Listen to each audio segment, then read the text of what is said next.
revenue, cash, cash flow, money, dinero, donuts, whatever you want to call it. The word entrepreneur is not used correctly, and be cautious with who you are getting advice from. Agreed. At 27 years old, I have made $270,000 for the first year of starting this company. I was like, wow. But I believe everybody better make their money now. Go make your money now.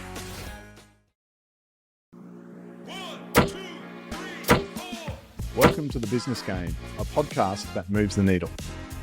Hey guys, before we get started today, we just want to take a moment to thank one of our sponsors, TraffTrack. If your traffic control, construction, or security crews are still juggling manual check-ins, scheduling, and resource deployment, you're leaving productivity on the table. TraffTrack's app automates shift assignments and timesheets in seconds. Visit trafftrack.com to see why over 1,000 industry professionals rely on it every day. And thanks again to TraffTrack for supporting The Business Game. Hello and welcome to The Business Game, a podcast that moves the needle. I'm Steve Plummer. And I'm Kalena, Stano. Before we get started today, make sure you like and subscribe wherever you're listening. Today we're joined by Stacey Bullman of I'm Not Mad at You Consulting. Welcome, Stacey. How are you? Thank you, Steve. Thanks for having me. Thank you, Kalena. All right, to kick us off, can you just tell us a little bit about your business, Stacey? In particular, I'm fascinated by the name, I'm Not Mad at You. You and everyone else. I'm not mad at you. At this point, 10 years into the company has a lot of meanings. It has a meaning from my childhood.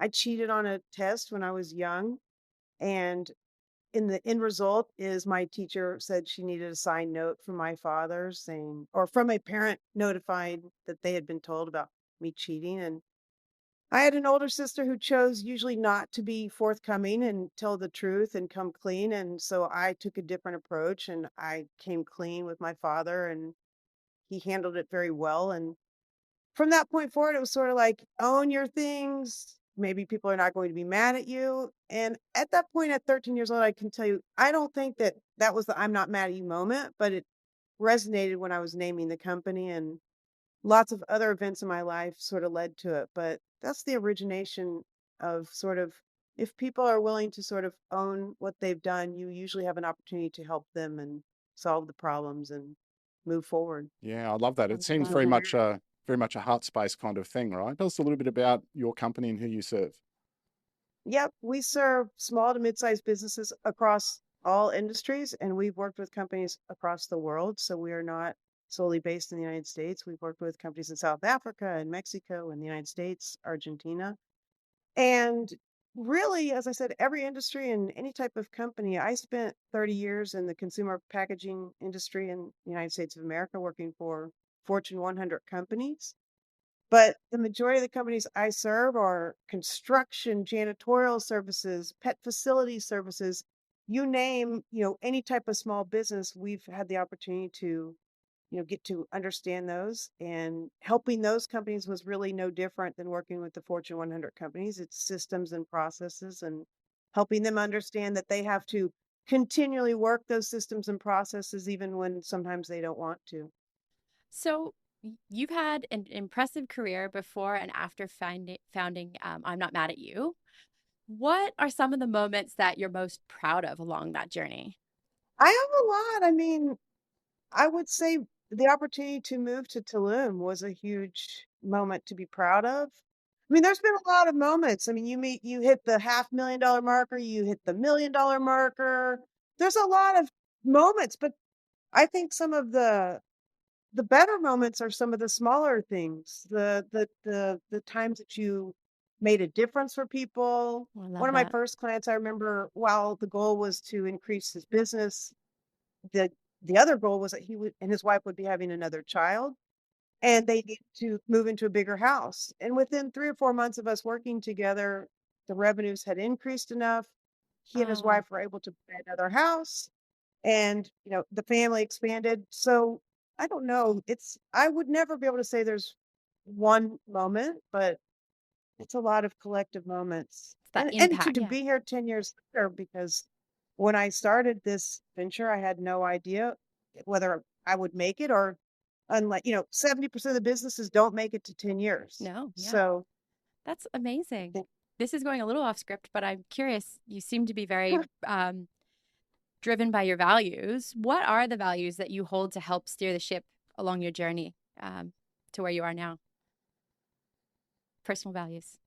I believe Oh, that's that cool. for sure, I just got that is goosebumps. undoubtedly my guiding compass is my belief in myself and the human beings that I work with. And I mean, it's the belief. It guides me through everything. And if So you're cool. going to be having people be vulnerable with you and show you their business, show you their profit and loss statements, open their employees to you, you better believe in the process and the product that you are bringing to the people. Yeah. Yeah, excellent. You I've got an interesting question around that didn't too. expect that. You didn't No, No, expect no. that. that Heck was no. awesome. Yeah, heck no. I didn't expect the tattoo either, No, right? that was a mic drop moment. Yeah. Can we talk a little bit Yeah. around that belief? I mean, you work with entrepreneurs, business owners, talented, resourceful, hardworking people. Is a lack of belief, is that a common theme that you see with the people you work with? It's a common thing with almost every single person on the planet. Yeah. I mean, I don't want to get too psychological because it's not I only play a doctor on TV, as they say, but I would say between shame and guilt, probably 90% of the population struggles with one of those two things, is Totally. shame and guilt. Yeah. And usually, if you have shame and guilt, you don't generally believe in yourself. That doesn't mean that people are not extraordinarily successful with shame and guilt. Yeah. It's that they have that in the background. And a lot of times, when it's time to be enjoying the fruits of their labor and enjoying the success, that's usually then when you see they can't enjoy it, it's not rewarding for them, things like that. So, It's heavy. um, Yeah. it is. It Yeah. is. Well, let's dive into that if we can a little bit. Like every success is never a straight line, right? So every career, has some bumps in the road. Can you share, one or two of your biggest setbacks, what they taught you about, I guess, resilience and leadership and how you bounce back from them? I can say one of the biggest setbacks for I'm Not Mad at You was in 2019. We were on the brink. It was questionable as to whether or not, we had the capital and the revenue to move forward. Mhm. And I had to follow my own lessons and my own adage, and I had to, as they say, spend money to make money. And I basically quadrupled my spending on advertising and marketing and really invested in some wise places, which I was fortunate at that point. I had spent money in sales and marketing and on things that maybe were not terribly successful. So that last go round, I had done my homework, I had done the research. And so on that occasion, had put the money in the right place. But it was scary when you're taking, your last sort of money to say it's either this or nothing. But I was fortunate. And as I said, it was a significant amount of money at that time to invest. But the end result was about 3 or 4 weeks later, I got 7 clients in 8 days. Amazing. You believed in It, yourself. Yeah. of course. Yeah. Yes, I did. I mean, Yeah. because it's sort of like I'm going all in. Yeah. You're Yeah. throwing it all on black, right? Yeah. And you're hoping that particular marketing at that time, that marketing activity was going to give me the return on investment. And in that case, it did. So yes, you have to believe. And oftentimes, as I said, I've worked with companies in that very same position. And I get to at least say anecdotally, I did the same thing myself. I've been there, done that. But it is a really hard thing. Usually when companies are in that place, Yes. that is not when they want to spend money. Yes. No. That's actually some of the hardest and most difficult time to tell them, like, I know you're not going to hear me tell you this, but it is time to double down, triple down. Let's find the most value for the dollars that we're going to spend this wisely and jump in. Yeah. Is there a way you help people around that hurdle? As in, I don't really want to. I know I have to spend, but I don't really want to. Have you got any little tips you can share with us about how to get over that? Or is it just a matter of going, I'm going to do it. I'm going to believe I'm going to do it. Um, I think if they're working with I'm Not Mad at You, the way the tip is that they have to look at me and have me sit there and tell them, like, this is the way it's done. This is a strategy. This is always the way it's always done. You can decide, A, not to do it and accept those consequences and be told by me in a very brutally honest way, like, Yeah. good luck with that, right? So if you're subjecting yourself to someone like me, in all likelihood, you're going to have the confidence and the faith because if they don't themselves, they've hired someone else to possibly believe for them in that space. If they're on their own in the world, in terms of what I would say to that person is, it's tried and true. It is the way it works. Like, you're not going to make money without spending money. Yep. Mm. It is, I didn't make up that rule. It's been around since, as long as I know, right? And not even so much as it's a rule, it's that I've watched businesses and I've watched them model. I mean, the people that are investing in the right places at the right, investment, the right spend, they're rewarded. Yeah. And it requires consistency, it requires diligence. You don't just get to jump in one time and say, I tried, Yeah. right? Yeah. No, look at the results, see, sometimes it's email campaigns, it's a subject line, it's so many different things. Maybe your value proposition didn't seem valuable to people, right? So maybe people didn't understand your message. There's so many different things for you to Assess. review Yeah. and assess before you throw in the towel or, and as I say, the most important thing oftentimes is asking for help. Yeah. That's such a tough thing for, I think, so many people in the entrepreneurial space Mm. is just going, help me. Well, that's right, because talented, resourceful, you want to push through, right? So, Yeah, you've got this, I can do this on my Yeah. back. And yeah, It's really common if you think about the profile of a leader. yeah, They would exude confidence and, they're supposed to exude that everything is okay.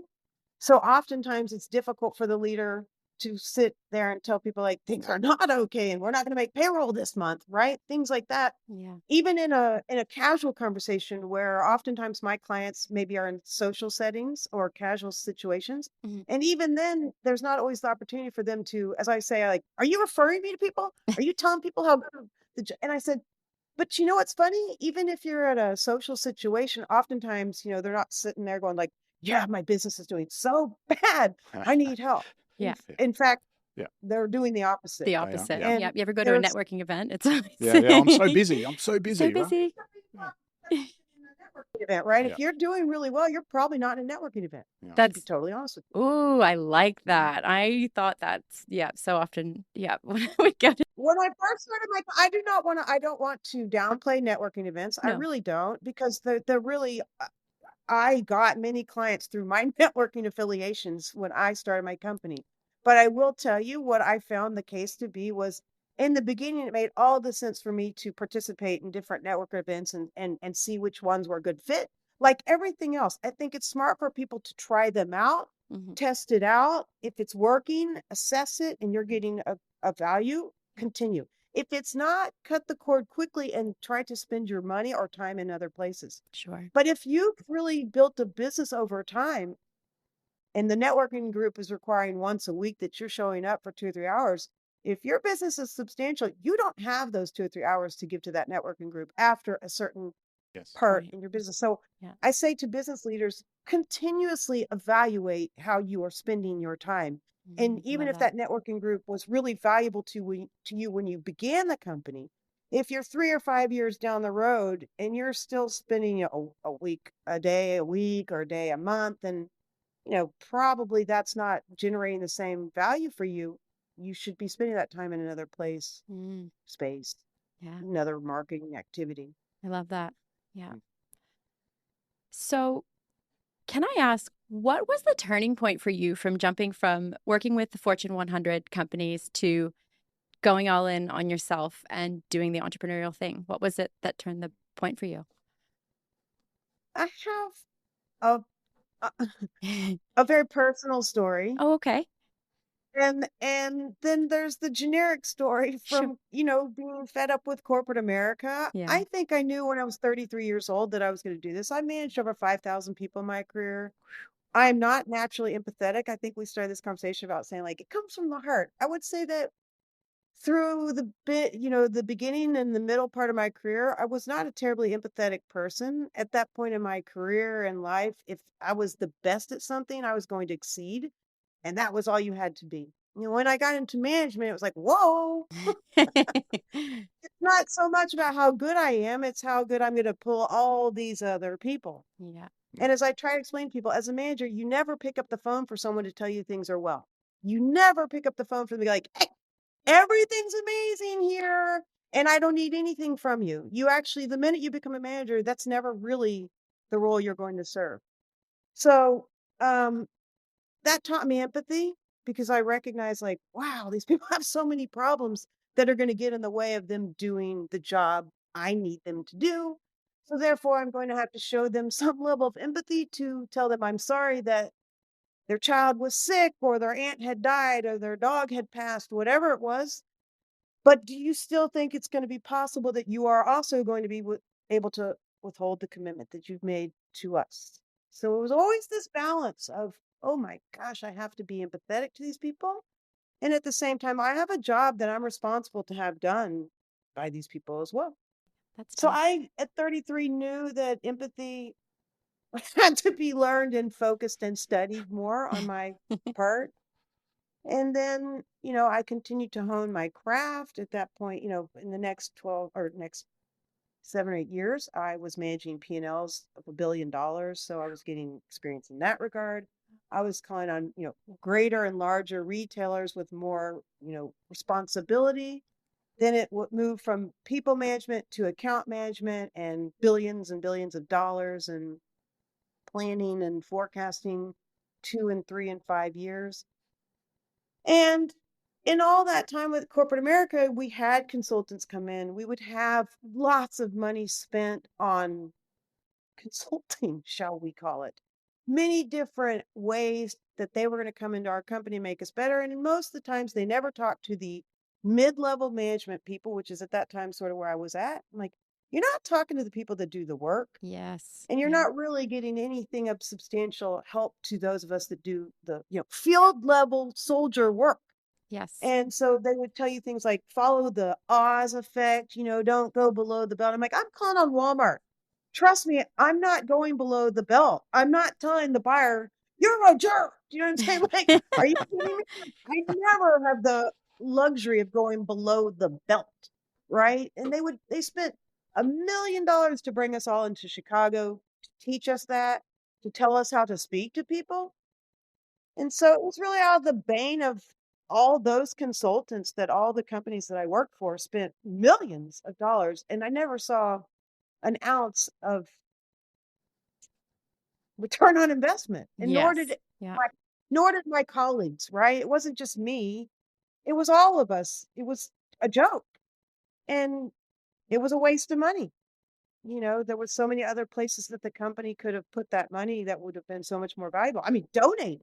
I Yeah. mean, really. There Seriously. was so Yeah. many other places, and these companies were multi-billion-dollar companies. So to drop $1 million on a consultant that your company at the end, your employees probably had less respect for you than.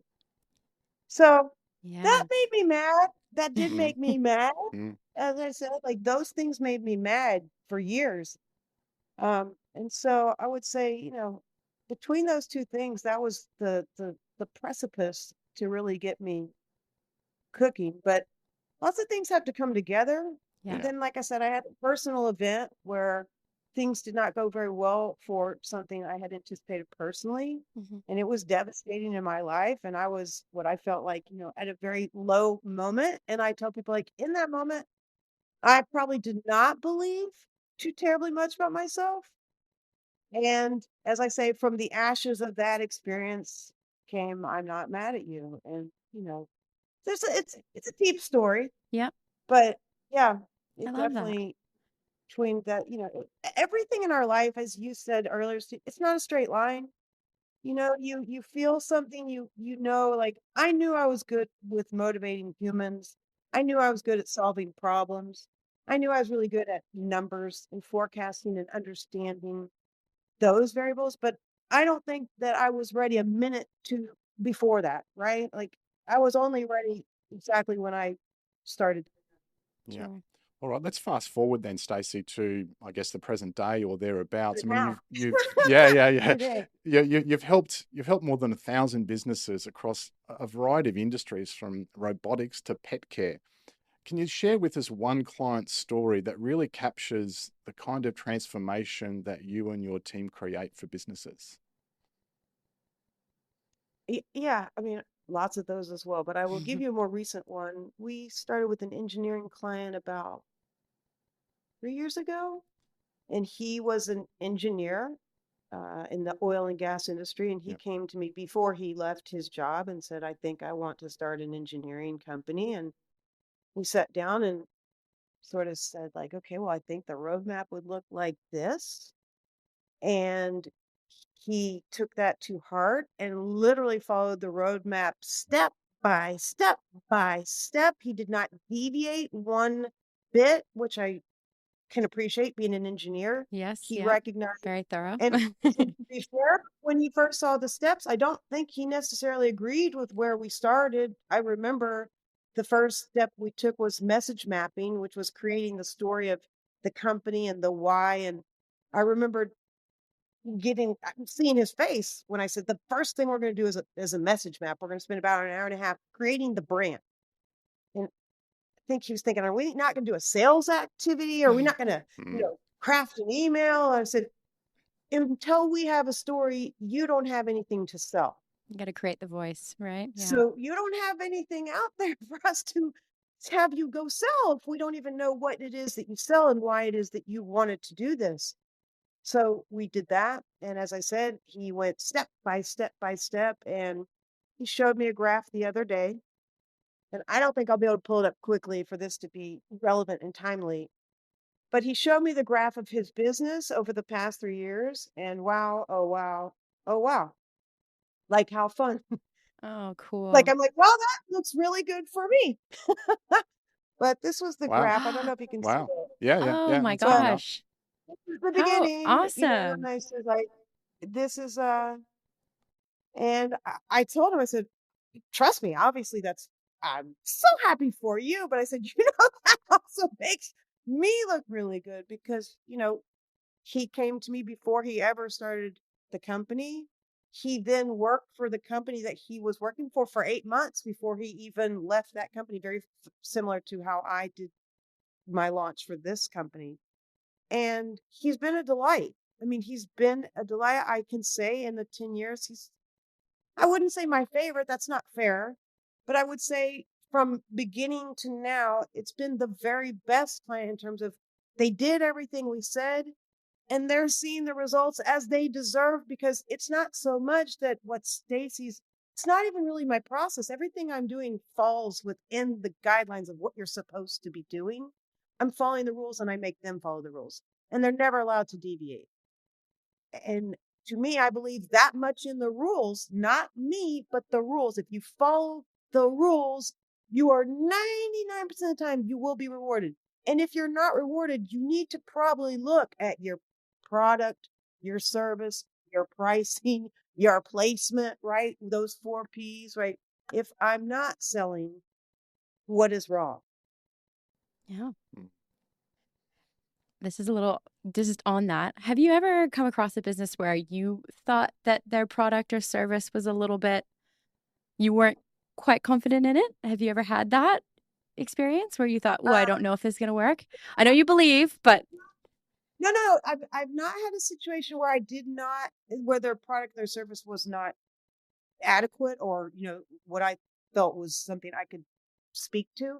yep. But I have had situations where I did not work with the client because the product was so sophisticated that I did not believe that I understood it well enough to have value to them. I've done work in robotics, but this was in automation and robotics. And the role that this company was looking for me to help them in was to sell the product and work with investors and, big companies to kind of serve as a sales manager for them or, bring me in for the presentations.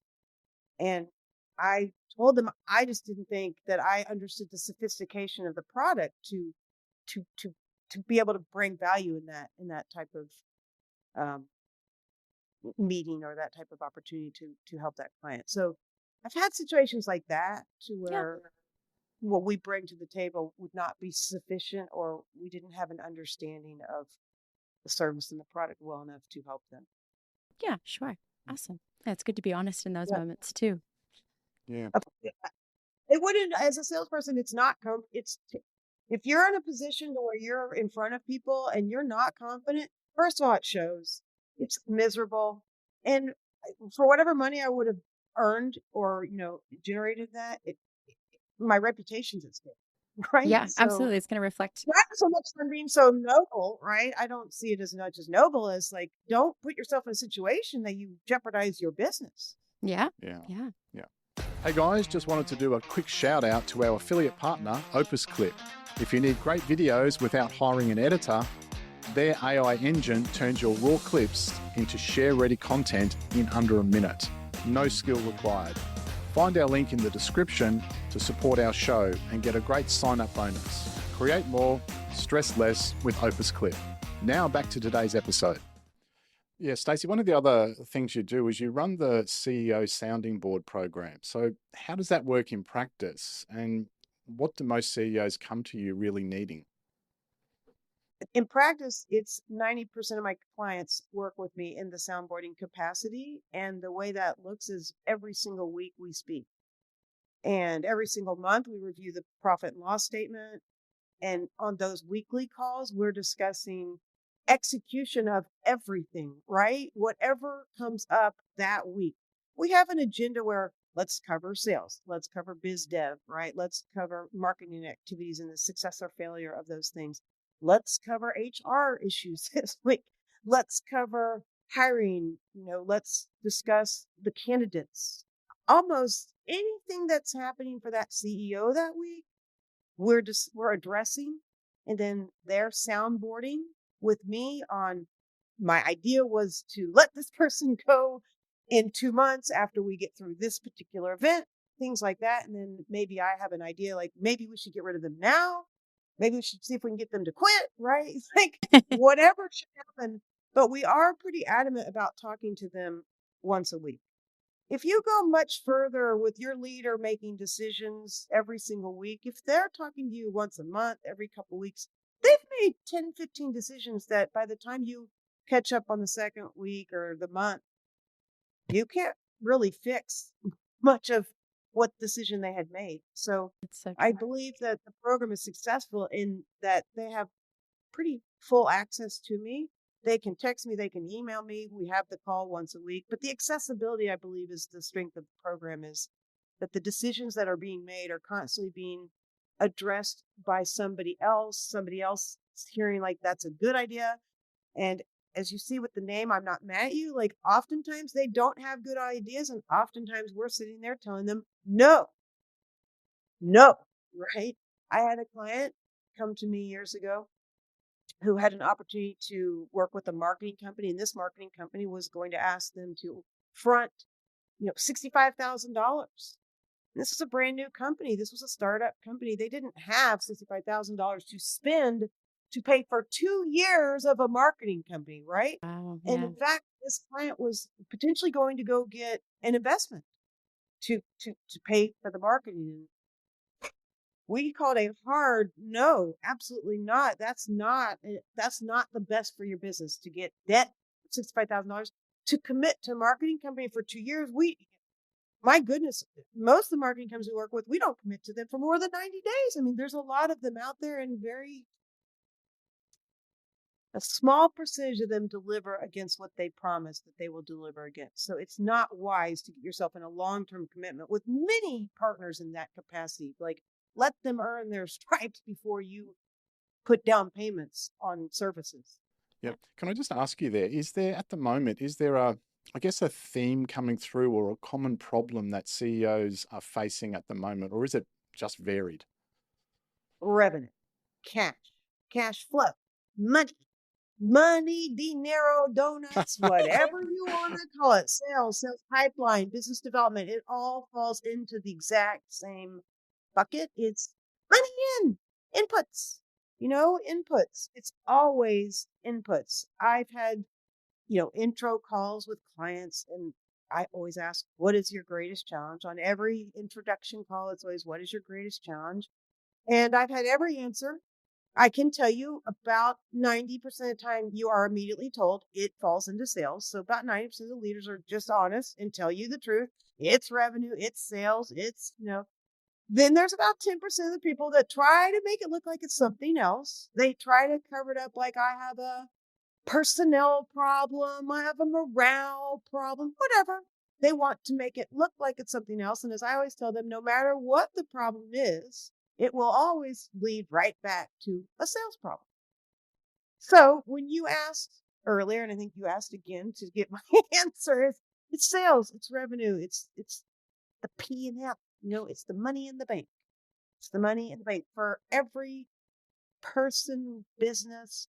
We need more inputs than we have outputs. So it's simplified for people, which we hope we do.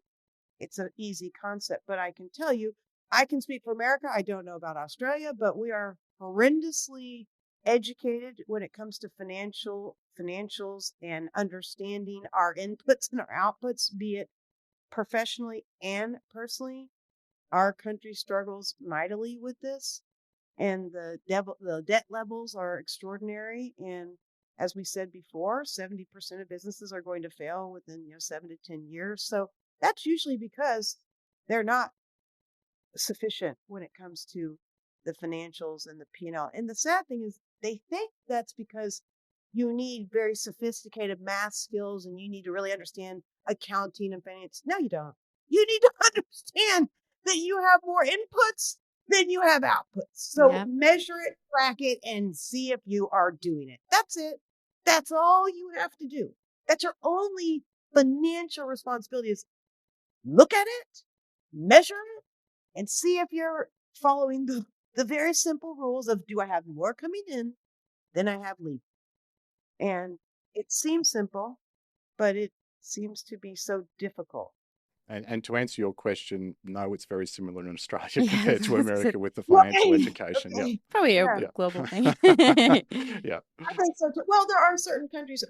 I've done a lot of research on this, as you might imagine, Yes. and people are 7 times more likely to talk about sex or sexual affairs than they are actually their financial affairs. That's a Wow. problem. Wow. Yeah. And there are a few countries, as we talked about, it is a global problem, most likely. I did look up in my research the cold countries, shall I call them? Denmark, Norway, Sweden, maybe not Sweden so much anymore. Denmark, Norway absolutely are doing well. Israel does well. And all of them have a very clear path on why they do well. Most of it is it's education at a young age. Mm. And other side of it, and I can't remember which country did this, but I loved it.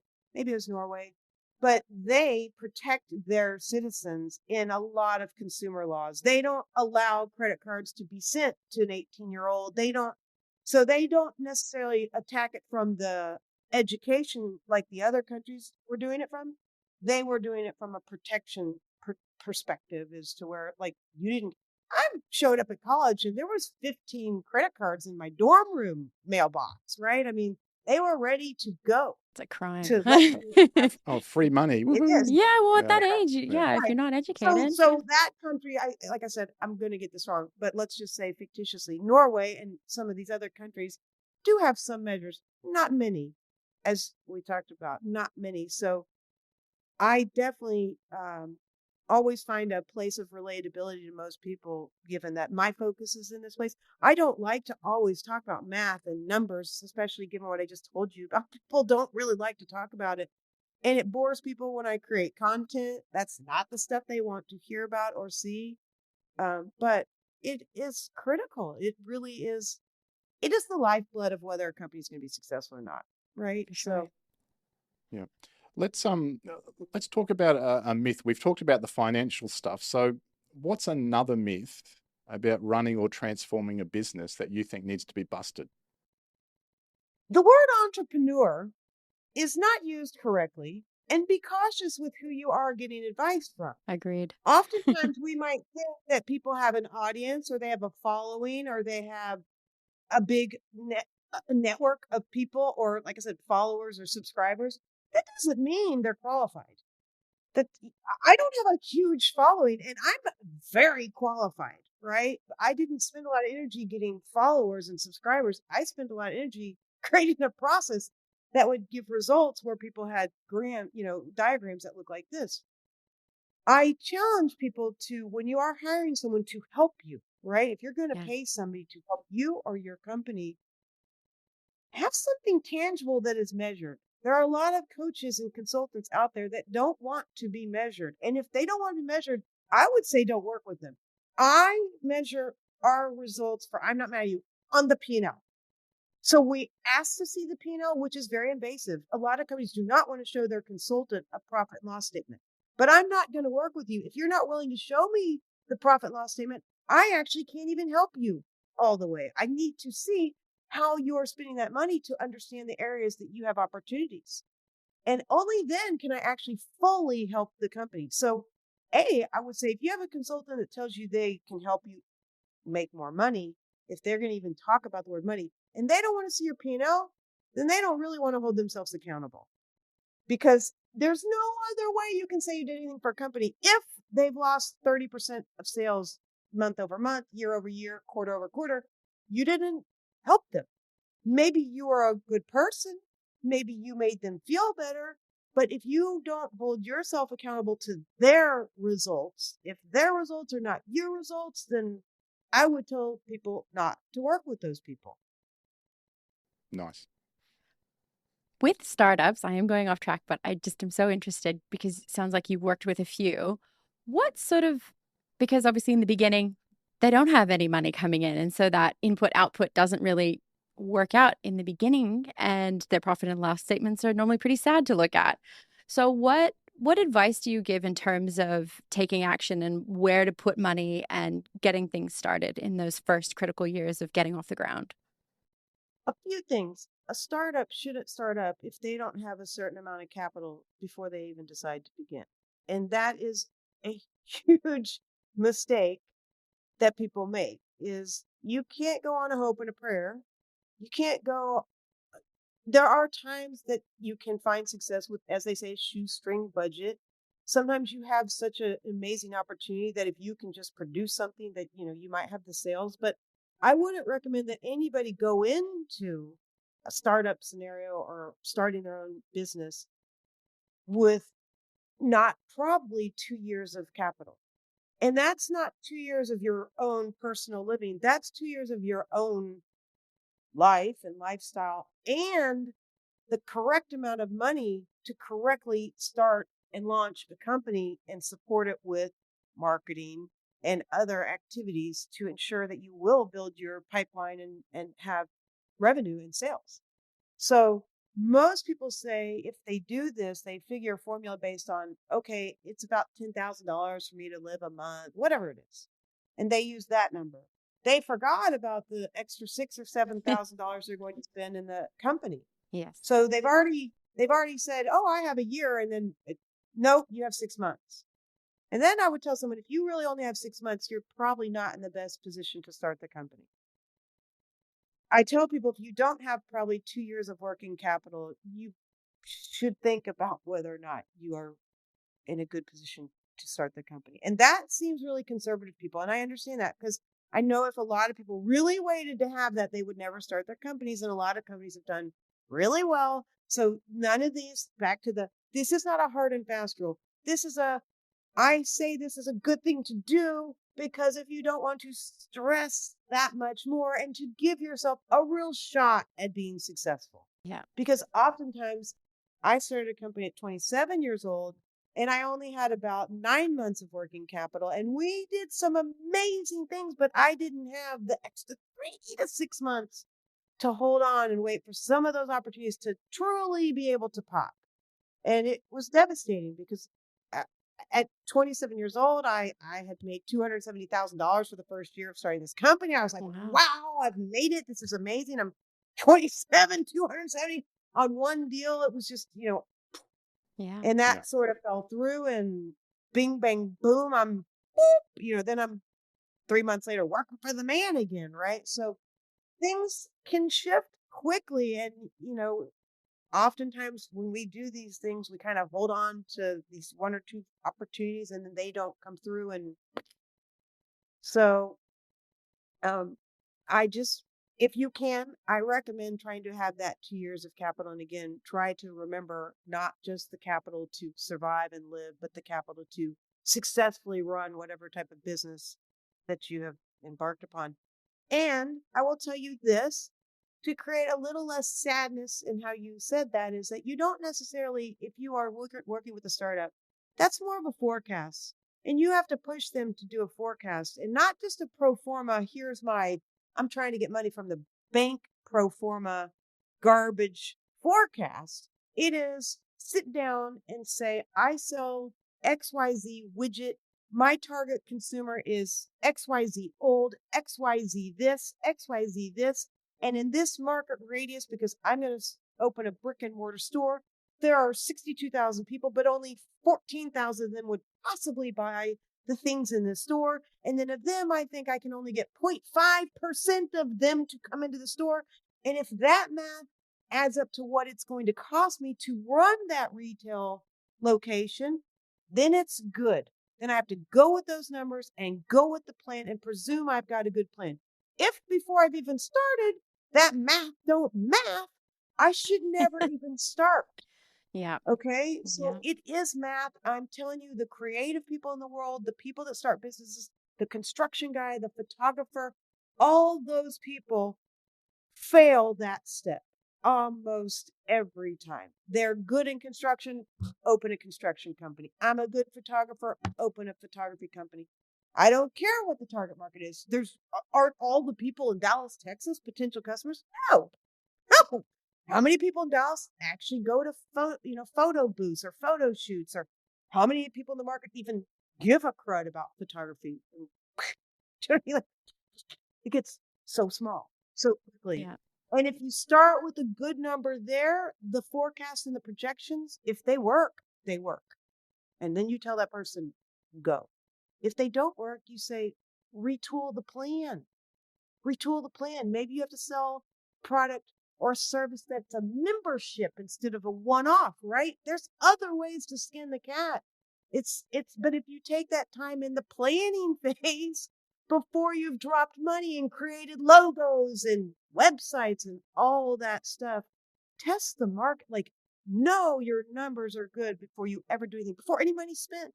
And there's no heartache, Yes. right? And it's not squashing someone's dream to do this. I'm not mad at them, but you got bad math, right? I'm not mad at Being you. I can honest. help you with that, and I can help you probably achieve your dream, but let me reposition stuff. And then, can you do this? If you can do this, it's doable. And I believe in you. If you Ooh, I can't like that. show me a path, I don't believe. But if they can show me a path, I fully believe. And then we go, go. Yeah, fantastic. Awesome. Looking ahead, Stacey, what excites you most about the future of consulting, leadership development over the next, I don't know, 5 to 10 years? I don't know what the next 5 to 10 years are going to look like. I don't think they look the way that people think they're going to look. I am a visionary. I am someone who's been forecasting almost all of my life. One of the reasons I am really intent on creating a lot of content right now and sharing on podcasts like yourselves is to get the word out at how fast the future is coming. Mm. And I can't articulate the speed that I believe it is coming. And as I will say, and this is not the most polite way to say this, but I believe everybody better make their money now. Go make your money now. You better maximize, optimize the opportunities that are in front of you. And if you're not, you're squandering what I believe waning days. And I don't know what it looks like. I know that technology is moving at the speed that none of us really are being told. So what we know is nothing that's what's out there. Quantum computing changes the entire field, changes everything we know. Robotics, automation. Honestly, I can ask ChatGPT any question that a client would ask me. And to be fair, the answers are pretty darn good. They're pretty They good. really are. They're as good as my answers. And now my own chat knows I'm not mad at answers, so they give me great answers. Yes. Okay. With our language. Okay. They're making my brand even look better than maybe I was making it look, and using and incorporating the language of my brand because I've let it learn me, which scares me on one side, but I decided to jump in with the AI and the tech. Like, you got to decide one way or the other. I believe the adopters and the adapters, if it's for your business, you need to be using it Yep. because others are. And they're that Mhm. much ahead of you, and they're that much further along than you are if you are not adapting the technology. I had a client, or have a client. It's a pet services facility. They're grooming, boarding. They house 125 dogs a day. It's a very large facility. I remember telling her before I moved here, so 4 or 5 years ago, I worked with them very closely. I saw the payroll and the staffing for this. They had 75 to 100 people, and these were hourly people. This was to take a dog from one door to the next, right? But these people were starting to demand $20 an hour, $21 an hour, $25 an hour. I'm like, we don't even make $25 an hour for that dog. That person Yeah. doesn't even pay $25 an hour to have the dog there. So you can't pay the employee $25 an hour to walk the dog 3 feet from a fence to an outdoor area, right? So I remembered saying to the client, I said, I'm telling you right now, you should either sell this company or start thinking about selling because your revenue is going up. You're doing amazing. You've had 2 or 3 great years, or you need to go get an investor or do something, raise capital, and you got to go automation. Because I'm telling you right now, I guarantee you I can find a pet facility services that's using robots right now. She thought I was crazy. Crazy. Are you serious? Robots can't handle dogs. That's not. Now we laugh about it because it's not crazy. I still haven't looked up to see if there's a facility somewhere in the world that I know it. I don't have to find it. I know if I'm Yeah. thinking it. Yeah. It's coming. Well, Yeah. I've always said this: if I'm thinking it, it's being done. Mm. Oh, I don't totally. really Yeah. believe that I'm that. Don't get me wrong. I do think I'm smart. I think I'm very intelligent. But I generally have found in my life that there's only one idea I ever had in my entire life that I thought of it, and I was the only one that thought of it at the time. And that was the mini Coke can. I was 9 or 10 years old. And they didn't launch it until 20 years later. So I know I had that idea first. But other than that, as I tell people, if you can think it, they're probably doing it. And that's the mentality I take as a business. Like, you want to be blue ocean. You want to think you're offering something that's not ever been offered, but that's pretty unusual today. And back to the automation, the technology, those that are not automating, you better step aside or you better adapt because you're not going to be around doing things the way that things have been done. And I don't know that the typical person is understanding how fast this is moving because they're not nerdy like me. They're not researching this stuff. They're not paying attention to the pace and of automation. And back to what you read about is just to keep you entertained.